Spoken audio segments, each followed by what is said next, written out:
Bog svima, ja sam Stella i dobrodošla u podcast U pidžami. Podcast kojem je cilj da se osjećaš udobno kao u pidžami dok ga slušaš, ali i općenito u životu. Ako ti se ta ideja čini primamljivom, krenimo zajedno na putovanje zvano Nova epizoda. Hej, u ovoj epizodi pričat ćemo kako pronaći savršen posao za sebe. Ne obećajem da ćemo pronaći nekakvu čarobnu formulu, jer mislim da je to jako individualno, ali vjerujem da vam ova epizoda može pomoći da se bar usmjerite prema nekom smjeru ili da si potvrdite već neka dosadašnja razmišljanja. Motivacija za ovaj podcast bila sam si ja sama, ali i moji prijatelji koji su dosta izgubljeni pred odraslim životom i ne znamo što bismo mi sad trebali tu raditi. Odnosno, ne vidimo se nigdje u nekom poslu kako bi to trebalo biti, kako nam svi kažu, sad se negdje zaposli.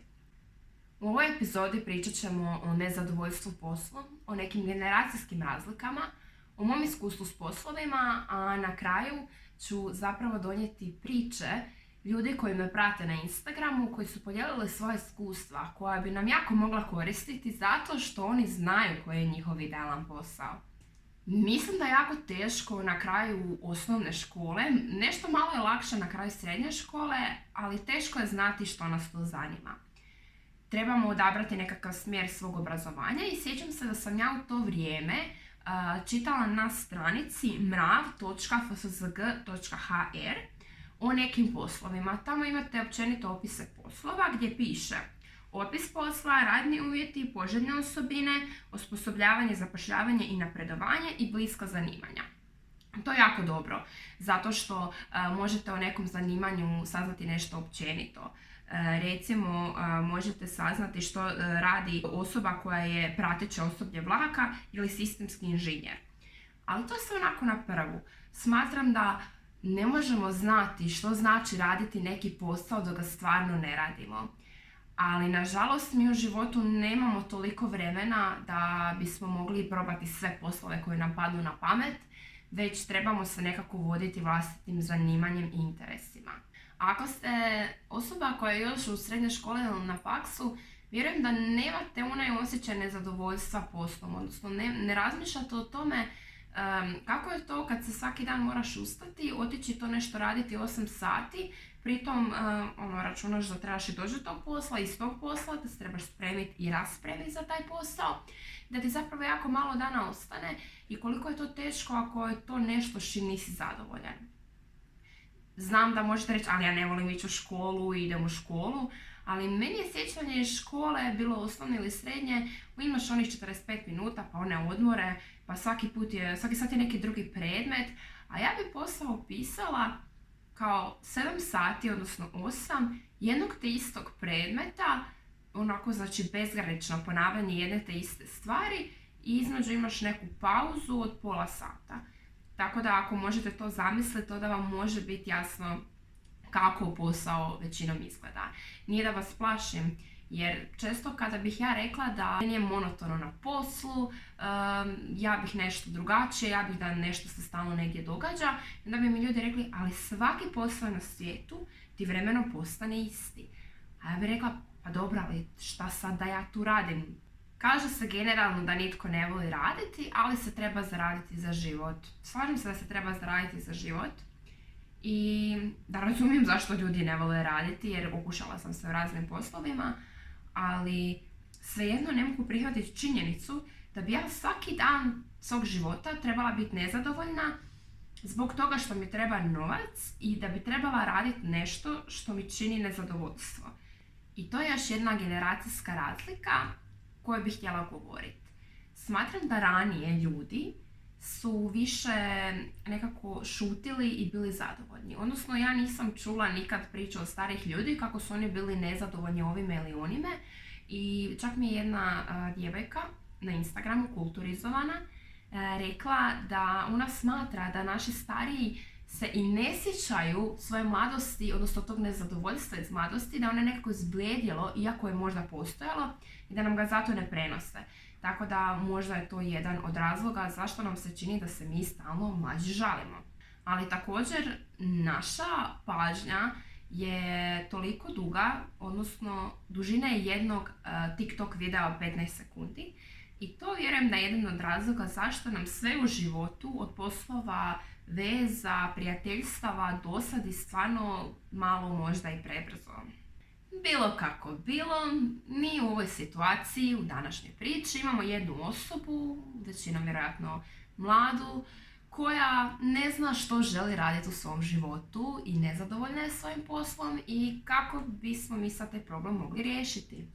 Moje iskustvo je tako da je pisanje u mom životu bilo prisutno od najranijih dana, odnosno pisanje i čitanje su prisutni toliko rano da ranije vjerojatno nisu mogli biti.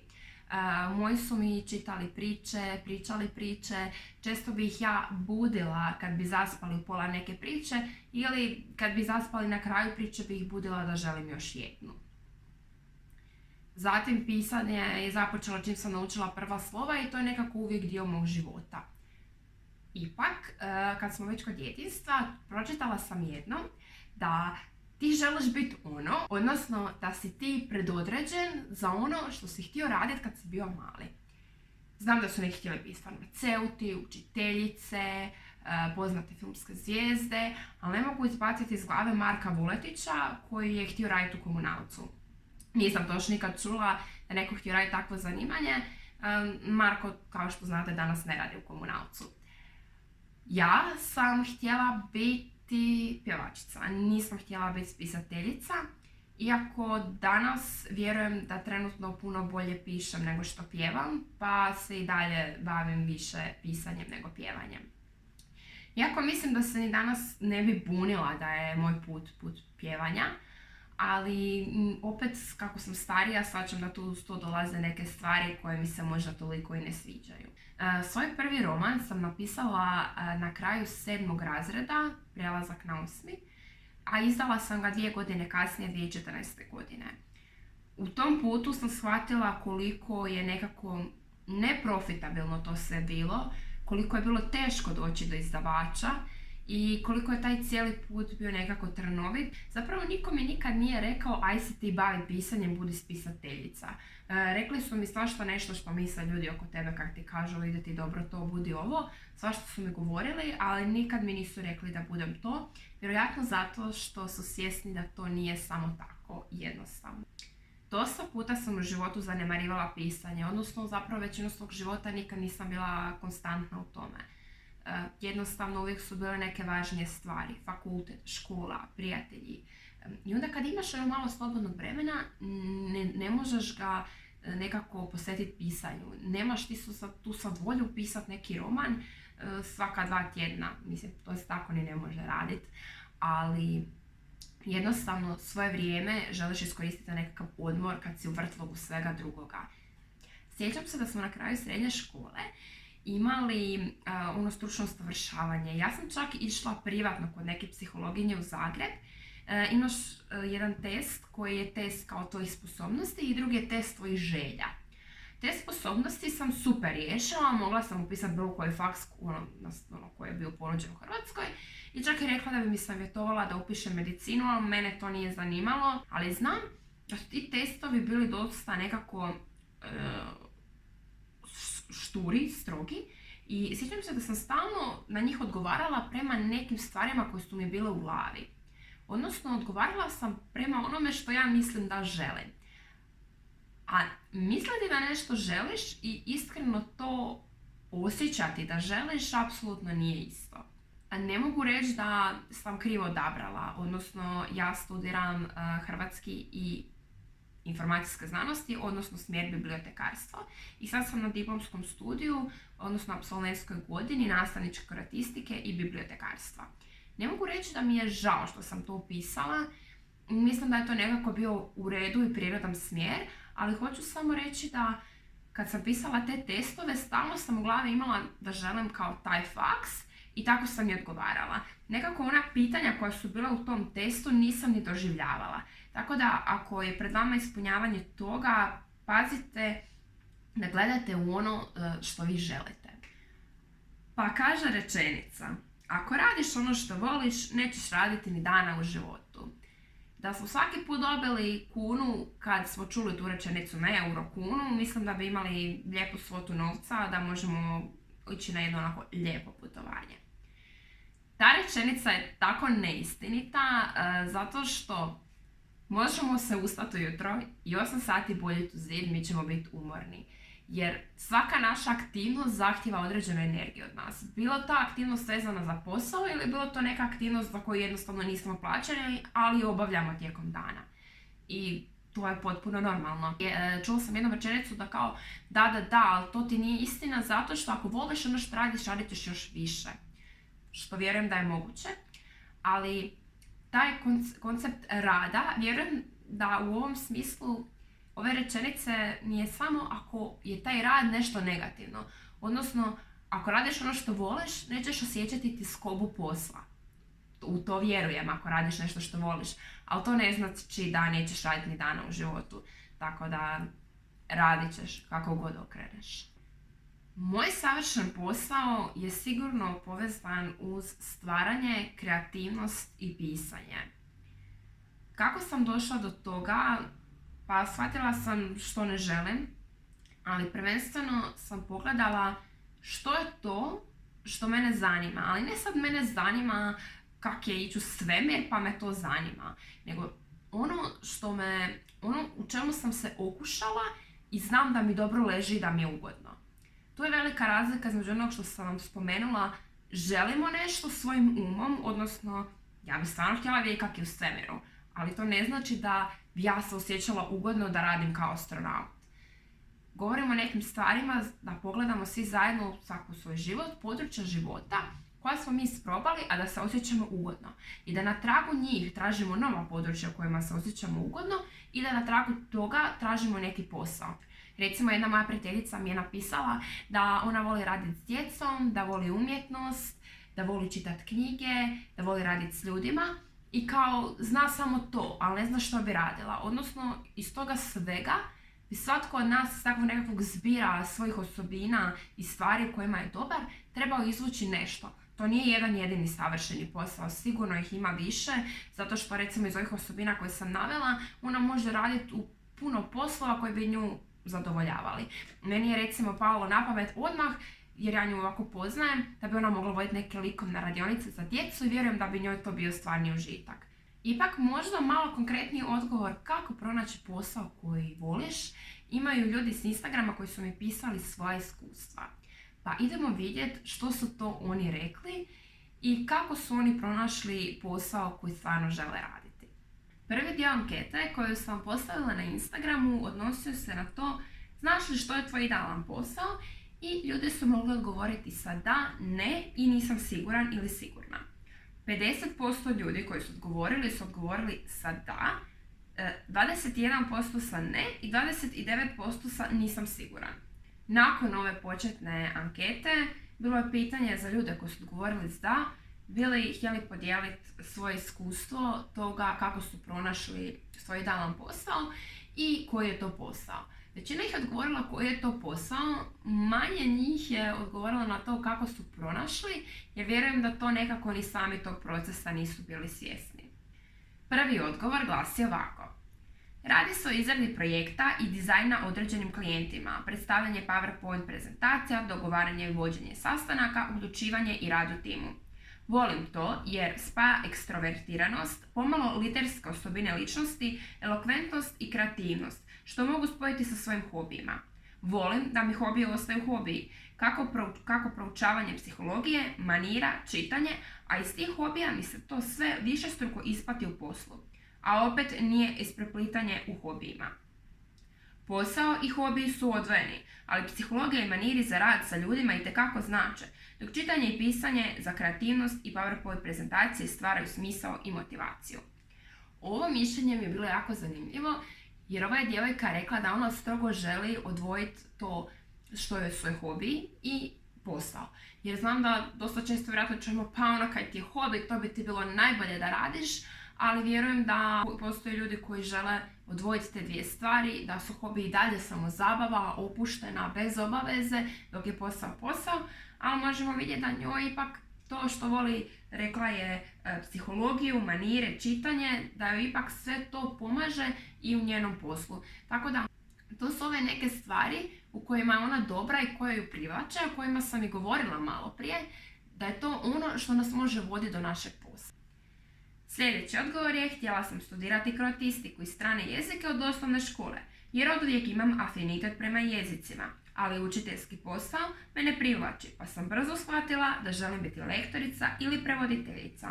Ovo je jedna kolegica s kroatistike i razumijem zašto ne želi raditi u školi, odnosno shvaćam koliko je to težak posao i koliko je to zahtjevan i odgovoran posao, pogotovo nakon prakse u školi koja je bila kratka, odnosno 2 puna mjeseca, i da sam u tom razdoblju uspjela shvatiti koliko je to zapravo zahtjevno. Smatram da se apsolutno premalo cijeni i da bismo mi svi trebali se sjetiti svojih nastavnika i učitelja koliko su oni utjecali na nas. Vjerujem neki više, neki manje, ali to su bili ljudi odrasli koji su nas odgajali godinama i to je stvarno važno zanimanje, a mi to ovako kad odrastemo zaboravljamo. Vjerujem da bi trebali sigurno imati neke veće beneficije i neko veće općenito poštovanje u društvu.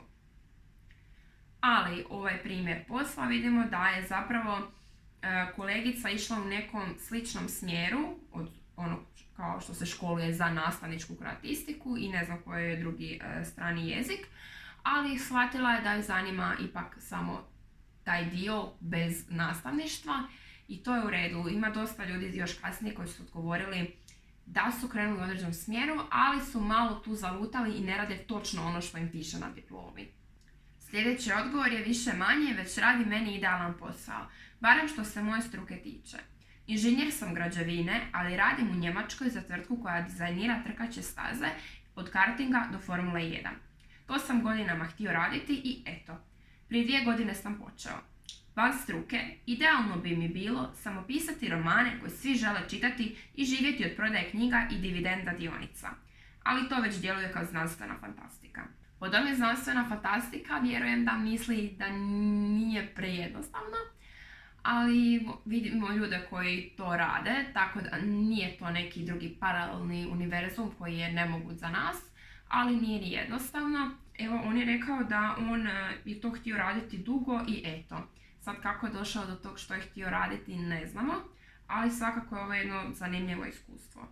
Sljedeća djevojka je odgovorila: pitanje je o fotografiji koju sam shvatila da volim još kad sam bila mala djevojčica. A ta ljubav je, kako sam odrastala, postajala sve veća i veća. Čak sam htjela upisati školu za fotografa, no nažalost nisam uspjela. Ali imam još jednu priliku koju ću svakako iskoristiti. Kako sam shvatila? Iskreno ne znam, no mogu ti reći da sam kreativna od malih nogu, no crtanje mi nikada nije išlo, tako da sam našla ljubav u fotografiji. Obožavam fotografirati zalaske i stare kuće, automobile, životinje i kasnije se prisjećati trenutka i osjećaja koji su bili prisutni kada su te fotografije okinute. Eto, to je ukratko to. Da, i kasnije želim imati svoj fotostudio i fotkati vjenčanja, krštenja i tako slične svečanije prilike. No privlači me i ulična fotografija za koju se učim svaki dan. Pratim fotografe, čitam knjige i tako dalje. Meni je ovo jedna jako lijepa priča koja nas ponovno vraća na ono što smo htjeli biti kao mali, da nam to jako puno znači. Tako da evo do sad mislim da je to jedna važna činjenica kako doći do posla, da pogledamo što smo htjeli biti kad smo bili mali. I ona je rekla da voli umjetnost, ali ipak nije za sve grane umjetnosti, odnosno nije išlo crtanje. I ovdje je također istaknula divne stvari da je bila kreativna i da je to utjecalo na to da ona odabere fotografiju. Tako da vjerujem da svako od nas ima neku osobinu koja može utjecati na to da mi odaberemo neki posao. Sljedeći odgovor je administracija. Između ostalog radila sam na sudu u jednoj firmi u komercijali. Shvatila sam da ne volim rad s ljudima u istoj prostoriji. Volim kad sam sama s papirima i računima, u pozadini tiha glazba i sve na svom mjestu. Isto tako volim se srediti i ići na posao. Ne volim rad od kuće. Ovo je nešto suprotno totalno od mene i zato mi je bilo jako lijepo to čuti. Odnosno, ima preferencije da se voli srediti za posao, da voli raditi sama, da voli raditi u miru, To su opet sve neke stvari koje nas mogu usmjeriti prema našem poslu. Djevojka koja vodi profil Kulturizovana je odgovorila na ovo pitanje ovako. Voljela bih više poslova da obavljam u životu. Shvatila sam to početkom srednje škole. Neki od njih su spisateljica, urednica, radio spikerka, organizatorka venčanja, plesačica. Ona me jako motivirala na razmišljanje o monotoniji, odnosno sama mi je rekla da ne može zamisliti da radi neki posao cijeli život. I da sigurno na to utječe današnje vrijeme gdje je nama sve jako brzo i jako nam brzo stvari dosade. Ja isto ne mogu zamisliti da jednu te istu stvar radim narednih 50 godina. Dobro, možda i mogu neke stvari zamisliti, ali jednostavno mi se teško zamisliti na jako dugo vremena u nekim poslovima. Jedna djevojka nije htjela točno podijeliti svoju priču s nama, ali je rekla da je tek na zadnjoj godini faksa shvatila koji je posao za nju, ali da to ne vidi kao grešku ili bilo što loše. Odnosno, znam da ona radi nešto što je pomalo povezano sa fakultetom, ali nije konkretno povezano. Sljedeći odgovor je, zapravo ne znam, mislim da misli da ne zna kako je to saznala. Volim raditi i sa ljudima i nuditi odlične stvari. Možda jer otkako sam krenula raditi, stalno radim u trgovačkoj branši. Znači to ono što je krenula raditi ranije i nastavila je u tom smjeru. Vjerujem da se nekako pogodila i kliknula na prvu jer vidim da joj je to super i da nema nekakvog nezadovoljstva, što je stvarno super. Pričalica koju možete pratiti na Instagramu odgovorila je: ja ti na ovo mogu samo reći kako sam bila sigurna da želim biti učiteljica. Baš volim to i dan danas. Ali ne želim biti dio tog sustava, a nekako nije da baš mogu biti učiteljica bez rada u školi. Zato još nisam sigurna što želim. Sad živim, pa što život donese. Voljela bih jednog dana imati svoju ustanovu, jer stvarno vjerujem da je poziv biti učiteljica i znam da mogu tu doprinijeti. Samo ne sada, ali se nadam jednom u budućnosti. Zasad mi je ok raditi i istraživati druge stvari dok ne pronađem sebe. By the way, to je sve zahvaljujući apsolventskoj. Ona je sigurna da želi biti učiteljica, ali evo opet joj se ne sviđa jedan dio aspekta tog posla da bude dio školskog sustava. Ima svoju ideju da želi otvoriti svoju ustanovu, što je stvarno lijepo, tako da mislim da ona zna u kom smjeru ide. I rekla je ovdje kako su važno to istraživanje i traženje sebe i da je to moguća apsolventska godina. Slažem se s tim da stvarno nam svima treba nekakvo vrijeme u životu, možda godina, dvije, gdje smo neopterećeni školom, neopterećeni poslom i tražimo sebe. U smislu otkrivamo što nas zanima. Sljedeći odgovor je, kod mene je to web i UX, UI design, to je user experience, user interface design, nešto što nije imalo ikakve veze s fakultetom koji sam upisala. Počela sam se baviti time i učiti više za vrijeme faksa. Prvo, zbog sebe da napravim svoj web, a onda postepeno shvatila sam da želim to raditi. Dizajn u svakom obliku, dizajn interijera, grafički dizajn. Me oduvijek zanimao, a u dizajniranju web stranica i mobilnih aplikacija sam se posebno našla i shvatila da mi dosta dobro ide i imam oko za te stvari. Jako volim svoj posao. Većinu vremena uopće se ne osjećam kao da je posao, nego nešto što radim u slobodno vrijeme. Kao što sam od malena dizajnirala korice za knjige, razne grafike za društvene mreže i sl. I mislim da baš to definira posao u kojem uživamo. Apsolutno super odgovor. Ova djevojka mi je prije puno godina, ne mogu ni reći koje to godine bilo, kad sam vodila jedan svoj blog, ona mi je eto tako besplatno radila dizajn za taj blog u HTML-u, mislim.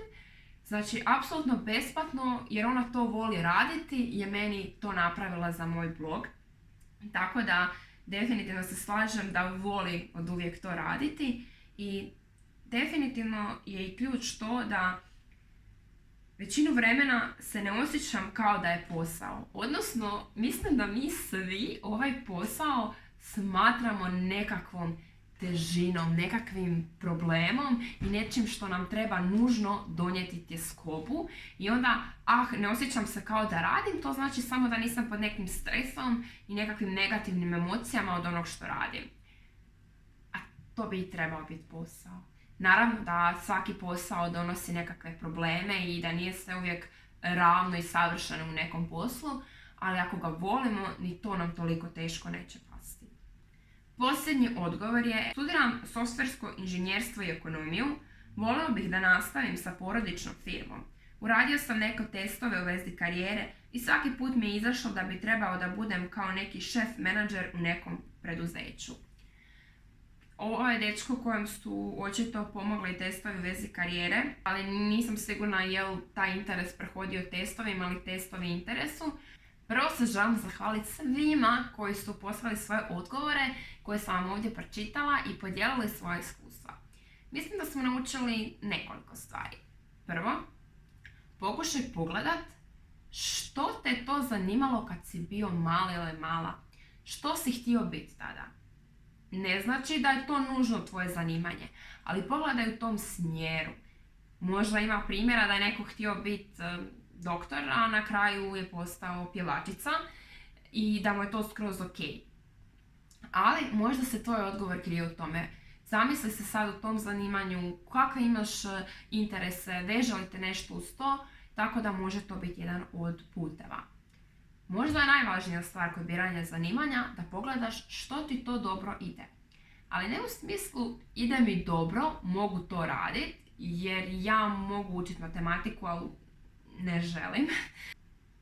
Zapravo trebaš sagledati u čemu si to dobar i uživaš dok to radiš, odnosno nije ti teško to raditi, te sad bih rekla pogledaj što te zanima. Ne. Pogledaj kakav si, jesi li kreativan, voliš raditi s ljudima. Voliš li više, kao jedan od onih odgovora je bio, ne volim raditi s ljudima, volim da sam sama, volim da sam u papirima, da mi svira glazba, da se ja lijepo spremim.